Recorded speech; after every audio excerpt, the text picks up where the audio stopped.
Okay, so I guess we can start moving slowly into our next talk.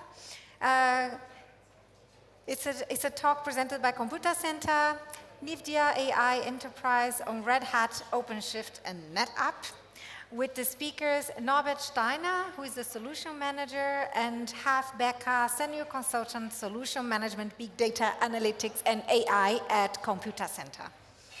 Thank you.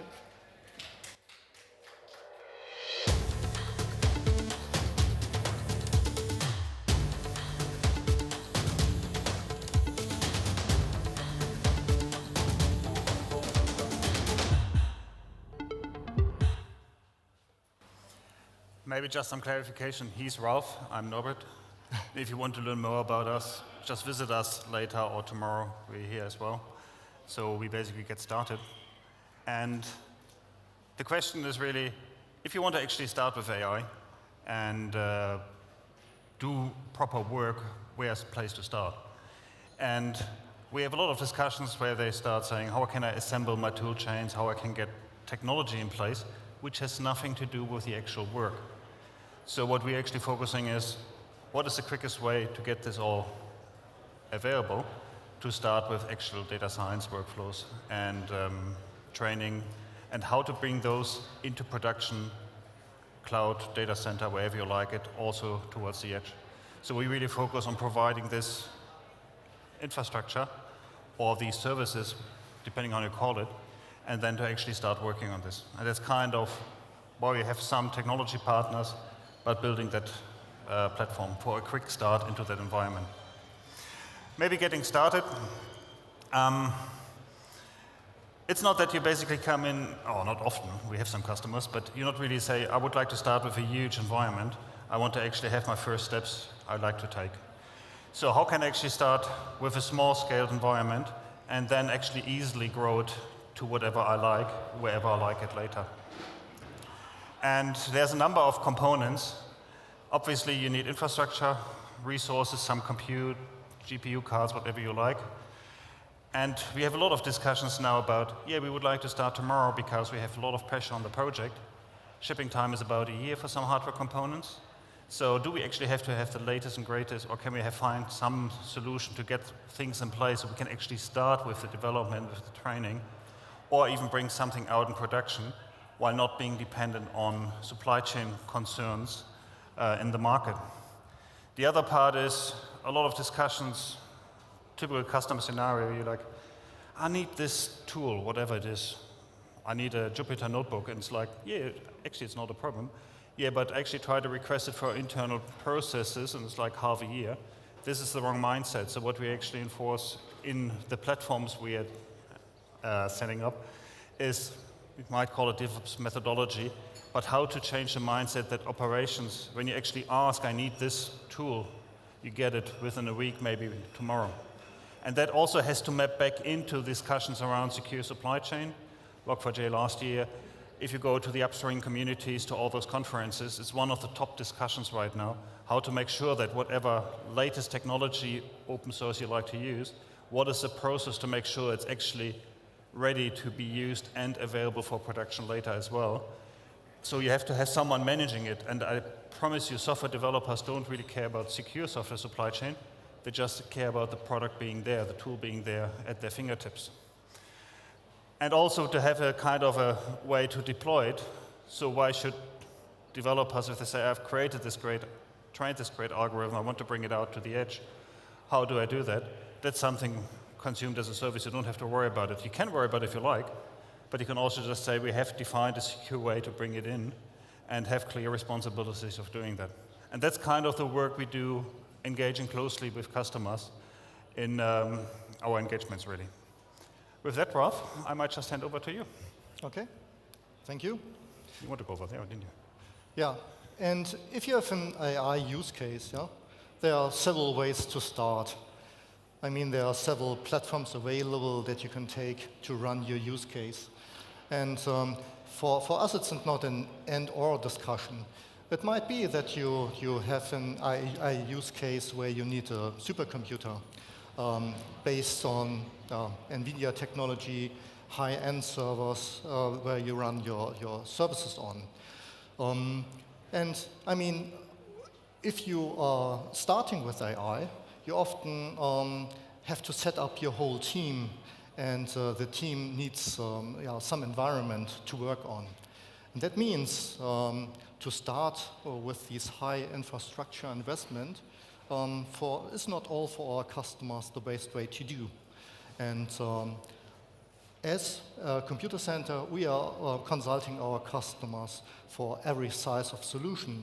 And one different way to do it is not to do the stuff with the SuperCompute and the attached storage about it, but maybe to start with a smaller platform that's also based on x86 servers and all the infrastructures we all know, but to have the possibility to start and fit the right solution, and to set up the whole team. That means the CI/CD, the DevOps team that can work with the environment and test the first solutions.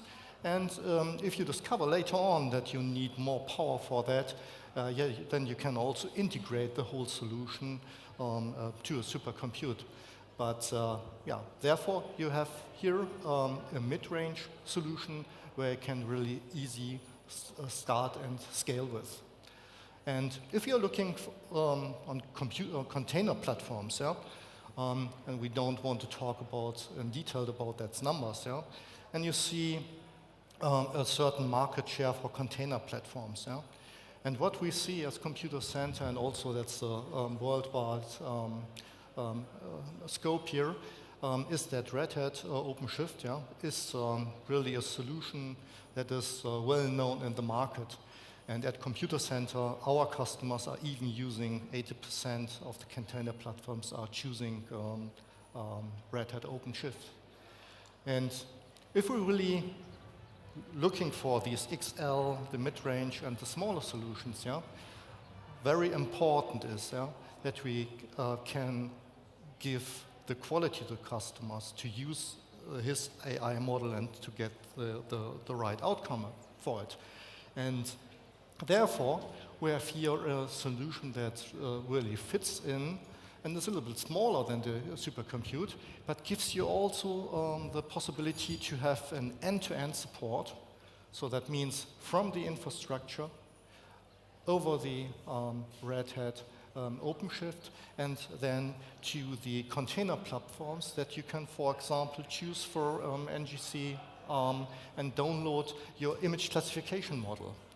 And on this model, on the Nvidia AI Enterprise, you can really start with AI, and you have a way to start with it.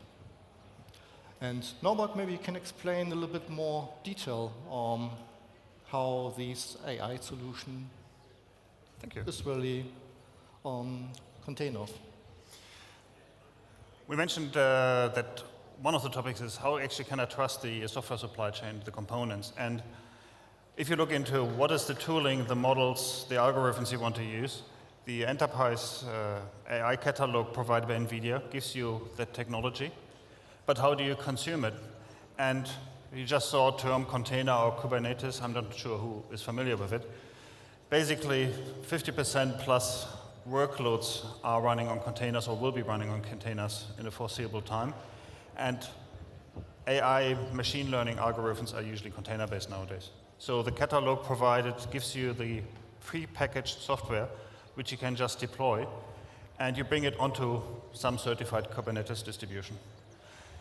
The real trick is how to actually make this Kubernetes platform production grade for regulated environments. So whatever you build trying to begin with, you can safely deploy at the end. While you might actually use all the open source technologies, the questions about security patches, subscriptions, sometimes maintaining older versions, is there something which leads to, do I need subscriptions, do I need some distributions, bundling it, and having a completely certified stack. So the idea is basically to say you have got the commodity infrastructure or any cloud provider, you map the service across it. You have the Nvidia catalog where you get the tools, the algorithms, and models made available, plus additional development tools you need. And you can basically deploy this, make it available, and then start immediately working on it. And while this might seem like a lot of new technologies and lots of new ideas behind it, deploying is something we do since 2015, and most people after some time will say it's actually quite simple. From a technology point of view, it's easy. Currently, the record is 30 days for initial platform with services around it, initial services. Deployment of an AI environment on AWS with the first pre-deployed namespaces, resources for developers. I think the current record is 37 minutes. We occasionally play this out, so that's why it is. But bringing it to production grade means you have to go through a number of additional gates, security gating, operational gating, etc. But again, if you want to develop, you want to start early, you want to start quick, but you want to have something as a foundation you can trust proof. Say, this is working. I like to actually do this in a nightclub fashion.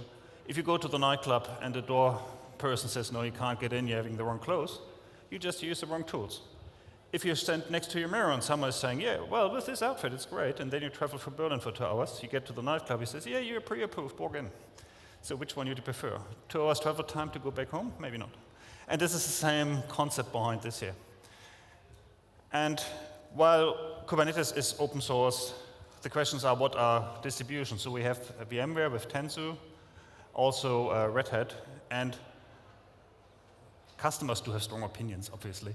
So they have any of these Kubernetes distributions. The question is, lots of use cases, what are the requirements behind it?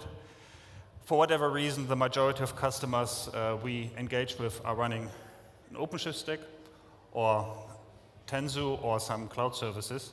The nice thing is, if you build it correctly, it doesn't matter where it's deployed. You can run cloud platforms, on-premise platform edge, and you can put one layer in it, because the actual work is make a production gate, do all the technology and service processes around it.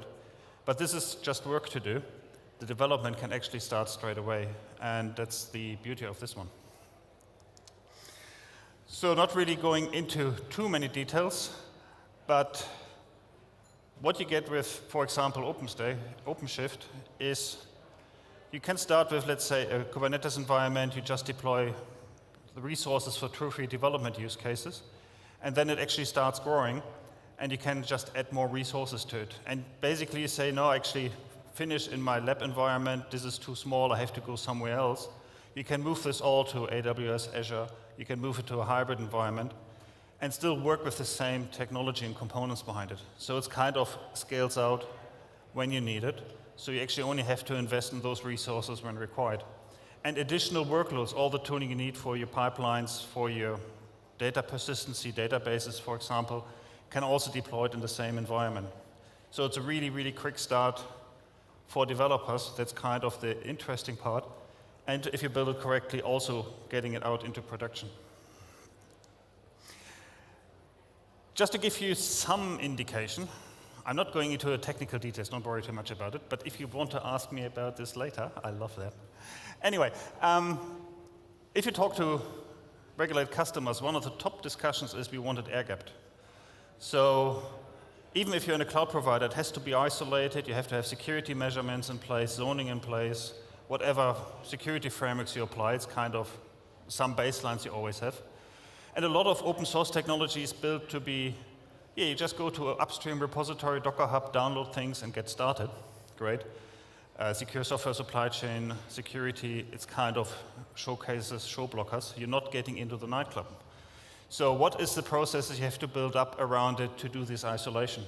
And this is just an example. The main point is that you have the upstream repositories where you get the latest tools from, certified ones, going through proxy instances, security features, etc., and bring it into the environment where you have the components, the Kubernetes environment, management tooling, the Nvidia-enabled platforms to do the training, and the data persistency provided with Netapp to bring also in the data for simulations. And that's kind of a discussion we had it yesterday.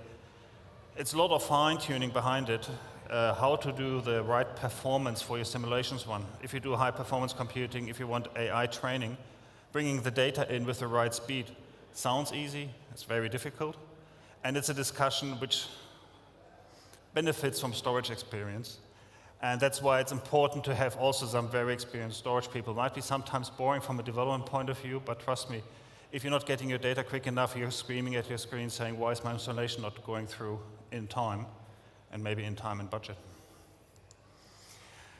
So what we actually have as a showcase, as environment, you basically want to distribute it. You're not actually just training algorithms just to have trained algorithms. The idea is to bring them out on the edge to do voice to text translations, to do video stream analysis. But maybe the results you're getting out of this trained algorithms is legally important, because maybe it's to be proof something which was actually taken real time. So how do you make this data securely available for legal cases, forensic use cases? This is again where Netapp plays a major part, because it's all the technology in place to give you this storage data persistency custody behind it. So mapping this to kind of a technology stack with the different components, so you've got the Netapp technology components for all the data persistency, high-speed performance for the simulations, data at the edge, collecting them and making them maybe available for forensic reasons, other reasons. The Kubernetes environments with Git repositories for all the automation stuff.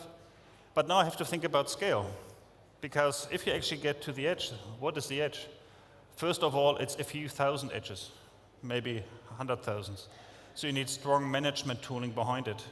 Why do you actually say I can manage, let's say, 50 Kubernetes environments and 50 retail shops? Unfortunately, some companies have like 4,000, 5,000 of them, and you have to manage them all. So this is where now Netapp Astra, for example, is a solution to provide this global management capabilities to bring this all together. And with that, I just hand back to Ralf. Okay. Thank you, Norbert. So what if I have now part of my platform and I would really like to use AI models? Yeah, I mean, that's a good possibility also with Nvidia AI Enterprise. I have a big repository. So at this repository, I have certain AI models that are already trained. I can use them, for example, if I want to build a solution based on speak recognition, or I want to build a recommender session or image classification. I can go to this NGC cloud, and maybe this name is a little bit misleading because it's called cloud. It's a platform where I can download these models. I can download them for a hyperscaler and use it on that. But I can also use it on my SuperCompute. I can also use it on my Nvidia AI Enterprise platform on Red Hat and VMware. I'm just getting it on my platform and can really start with AI. And if I, for example, trained cats and dogs on the pre-configured model I take from NVIDIA, I can also do transfer learning with these models. That means that's a possibility, if I'm really new at AI, to use these models. And these models that I use there are heavily trained also on big systems, and use this intelligence and use it for my own use cases I have in my company. And that helps really to put in my data I have in, to use it for transfer learning. Then, if I have a trained model, to put it also from the data center where I have my compute resources, deployed to the edge. Use it, for example, for AI use cases I have in my supermarket or for predictive maintenance. If I'm building pump stations, I can really look at the services running for that services, building up pressure, get all this data in my model, decide what to do, learn with that model, and deploy it again in the edge. So that's a really easy possibility to look at these models, to use them. And if I have an issue with it, I've also the support, yeah? That means I only not have the x86 support, the Red Hat support, but I have also the Nvidia support, the enterprise support to call if I have an issue with that. And if you really want to get a look and feel on that solutions, we have, as Computacenter, a solution center in Munich. And if we have no COVID situations, then we can also meet up there. Everybody knows it's also a nice city, nice facilities here in Munich, where we have solutions from all our vendors, like Nvidia, Red Hat, and Netapp. And we can showcase several solutions here and get also, for you as a customer, look and feel on that solutions. And Maybe if I just can add to the last slide something. While it says training center or solution center, one of the interesting ones, the last few years we had a number of talents joining us, and they're like, what is your interest? I like to do something with AI, ML, and we basically said, well, there's already going solution center, do whatever you like. And it's fascinating, they're coming with quite a number of different technology solution ideas of they what implemented. And it basically proves a point because we said we actually want to set something up where people can go and start straight with what they actually like to do, bring their ideas into reality, and not just sitting around trying to configure some technology like, how can I deploy this resource that I can actually start working? And we had very quick, how should I say, outcomes of like training some algorithms. Ralf has an example about some speech to... Yeah, we're doing speech recognition, yeah. That resolution. Means, for example, we are testing also the models to show customers use cases, yeah. That means, for example, NLP use cases, that means speech to text, and also translate it online and instantly and get it up in another language. And I think especially using speech use cases, that's really the thing of the next month and years that is coming up, as more and more language models are mature and can be used, and also for small languages, now language models are available that can be used. And also we also set up a use case, for example, for image recognition for the mask detection, in a retail shop. And all these use cases we can really show here and get hands-on.